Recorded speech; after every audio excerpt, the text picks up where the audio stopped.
এই মানুষগুলো কোনো শরণার্থী নয়, কোনো যুদ্ধের এলাকা থেকেও আসেনি তারা। তারা বাংলাদেশের নাগরিক, তবু প্রতিদিন বেঁচে থাকায় হয়ে উঠছে ঝুঁকি। কক্সবাজারের টেকনাফ উপজেলার হোয়াক্কং ইউনিয়নের তেসিব্রেস গ্রাম, যেখানে হাজারো মানুষ এখন বসবাস করছে এক অদৃশ্য মৃত্যুভয়ের সঙ্গে। এই গ্রাম কোনো যুদ্ধক্ষেত্র নয়, তবু এখানে এসে পড়ছে গুলি। কোনো সীমান্ত পোস্ট নয়, তবু মাটির নিচে পুঁতে আছে মাইন। ওপারে যুদ্ধ চলছে, কিন্তু তার দায় এসে পড়ছে এপারের সাধারণ মানুষের জীবনে, যারা জানে না পরের মুহূর্তে বেঁচে থাকবে কিনা। গত 11 জানুয়ারি মায়ানমারের চলমান সংঘাতের একটি বুলেট সীমান্ত পেরিয়ে এসে আঘাত হানে তেসিব্রেস গ্রামে। সেই বুলেটের শিকার হয় এক নিষ্পাপ শিশু আফনান। ঠিক এই জায়গায় খেলাধুলা করছিলেন শিশু আফনান। মায়ানমারের ওপার থেকে ছোড়াগুলি এসে লাগে তার মাথায়। এরপর মুহূর্তে সে ডলে পড়ে। বর্তমানে চট্টগ্রামে সংকটাপন্ন অবস্থায় চিকিৎসাধীন আছেন। আমরা প্রথমে যাই গুলিবিদ্ধ শিশু আফনানের বাড়িতে। বাড়িটা নিস্তব্ধ, খেলনার শব্দ নেই, শিশুর হাসি নেই। আফনানের বাবা হাতে ধরে আছেন মেয়ের বই আর একটি ডালবাজার প্যাকেট। চোখে তার শুধু শূন্যতা আর আহাজারে। কিভাবে গুলিবিদ্ধ হলো তার শিশু, সেই গল্প শোনান আমাদের। কোথায়? এখানে এখানে মানুষ নাই, মানুষ হয়েছে আমার পিছনে। যখন গুলি পড়তেছে এখানে পড়তেছে, এখানে এইটা খাওয়ার অর্ধেক খাইছি।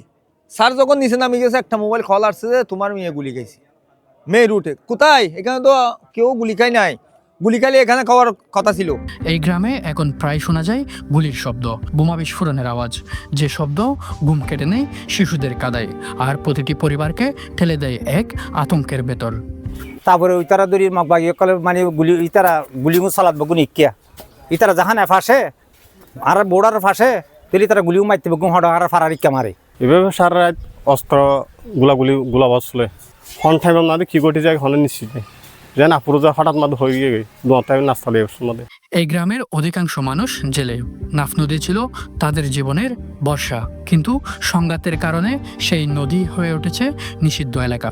অপহরণ আর গুলির ভয়ে নদীতে নামছে না জেলেরা। জীবিকা যেটা অর্জন করার খালি একমাত্র নাফ নদী। আমরা যদি নাফ নদীতে যাইতে না পারি আমরা কি করে খাবো? এখন মানে ইদানিং কয়েকদিন ধরে গোলাবর্ষণ চলছে, আজকে কয়েকটা রাউন্ড ফায়ার আমরা শুনছি। আমাদের ইনকাম বন্ধ হয়ে গেছে, আমাদের ছেলেমেয়েরা স্কুল মাদ্রাসা যাইতে বই পাচ্ছে আর আমরা চলাফেরা করতে বই পাচ্ছি।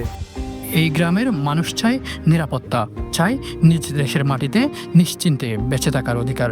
প্রশ্ন একটাই, ওপারে যুদ্ধের দায় আর কতদিন বইবে এপারের নিরীহ মানুষ?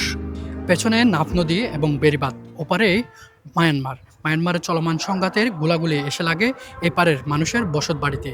গত শনিবার একজন শিশু এখানে গুলিবিদ্ধ হয়ে বর্তমানে চট্টগ্রামে চিকিৎসাধীন আছেন। এই এলাকার মানুষজনের দাবি আর কেউ যেন গুলিবিদ্ধ না হয়। Shahidul Imran, Pen One news.